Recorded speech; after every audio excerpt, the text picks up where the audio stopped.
देखिए, ये एक ऐतिहासिक दिन था पूरे भारतवर्ष के लिए, क्योंकि न्यू पार्लियामेंट जो है, जो आई थिंक सिंबॉलिक है।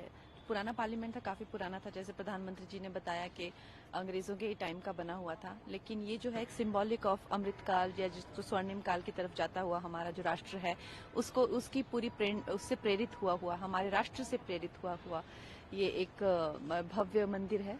और उसको देख के सभी स्तब्ध थे, सभी कोई निशब्द थे।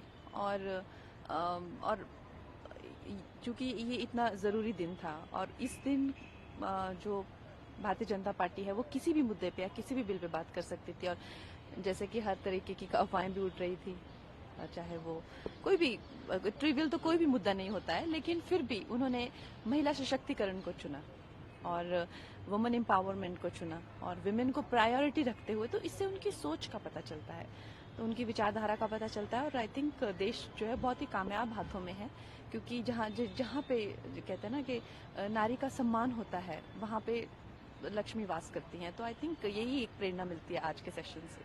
सोशली एंड पॉलिटिकली कितना बड़ा रिफॉर्म इसको आप मानती हैं? बहुत बड़ा रिफॉर्म है ये। आई थिंक इसके इक्विवेलेंट कोई रिफॉर्म पिछले आजादी से 75 सालों में कोई रहा ही नहीं हुआ है। क्योंकि आप देखते रहते, ज्यादातर पीड़िता जो होती हैं, चाहे वो किसी भी तरह की विक्टिम बनी हो, वो हमेशा महिलाएं ही होती हैं, 90%। चाहे वो मोलेस्टेशन हो, रेप हो, या किसी और तरीके शोषण हो, असामाजिक जो बर्ताव हो। उससे अभी कल भी हमने सुनने को मिला, यूपी में एक दुपट्टा खींच के एक बच्ची की जान मार दिया उसे। किस लिए? बस यही छेड़खानी करने के लिए, क्योंकि वो एक तरह से वनरेबल रहती हैं हर तरीके की इस अट्रोसिटीज के लिए। तो उन्हें आरक्षण, सुरक्षण, सम्मान, सब कुछ चाहिए। और आई थिंक ये सरकार का काम है, ये महिलाओं की रक्षा करना, उन्हें सम्मान देना समाज का, सरकार का काम है।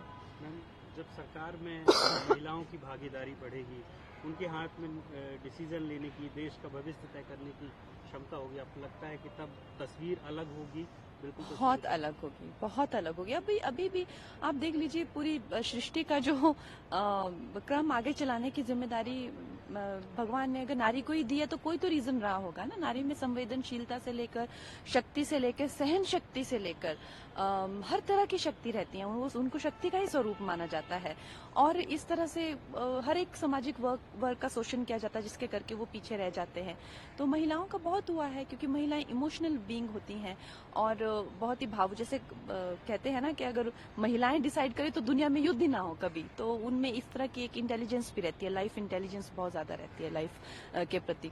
तो मेरा ये मानना है कि कहीं ना कहीं महिलाएं जो हैं, कुछ चीजों के करके, स्पेशली जो उनकी जिस तरह से भगवान ने उनको बनाया हुआ है उसके करके, जैसे मैं हमेशा कहती हूँ कि अगर आज किसी को पॉलिटिकल करियर में जाना है तो वो कैसे इसमें जा सकते हैं, चाहे वो हमारे प्रधानमंत्री हो या अमित शाह जी, जो हमारे एक दिग्गज पॉलिटिशियन, वो कैसे बने हैं। उन्होंने बचपन से ही वो रैलीज में, रोड शोज में इवेंट्स करना या असिस्ट करना, उस तरह से है। पर क्या हमारे घरों के बच्चे, क्या लड़कियां 14-15 साल की रोड पे जा सकती हैं? क्या रैली में हिस्सा ले सकती हैं? क्या कुछ नहीं जाएंगी, वो मोलेस्ट हो जाएंगी, चिमटी से लेके, पिंचिंग से लेके।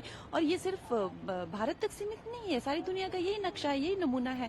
क्योंकि जिस तरह से स्त्री की मेक है और उस तरह से जिनको ये भगवान ने बनाया है, उनको एक आरक्षण और सुरक्षण की जरूरत पहले से ही है। तो ये आरक्षण बहुत ही ज्यादा जरूरी है, ताकि एक इक्वालिटी समाज में आ सके।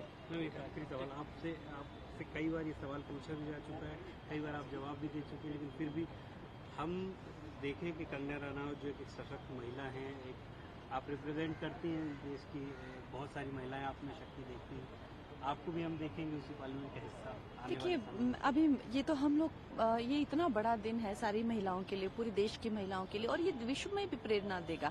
हमारे देश की तो मैं कहूँगी इतनी बुरी हालत नहीं है। हमारे यहाँ पे तो शक्ति पूजा बहुत होती है, कन्या पूजा बहुत होती है। बाकी देशों की तो और भी, अमेरिका जैसे देश में कभी कोई प्रेसिडेंट वुमन रही भी नहीं, और कोई काबिल भी हो तो उन्हें पीछे रख के करा जाता है। हमारे यहाँ पे बहुत बड़ी बड़ी दिग्गज नेता रही हैं, प्रधानमंत्री रही हैं। तो बाकी विश्व को भी इससे प्रेरणा मिलेगी। अब इस बड़े दिवस को मैं अपनी किसी छोटी उपलब्धि से नहीं जोड़ना चाहती हूँ, और उसके बारे में बात करेंगे कभी, ऐसा जब समय आएगा।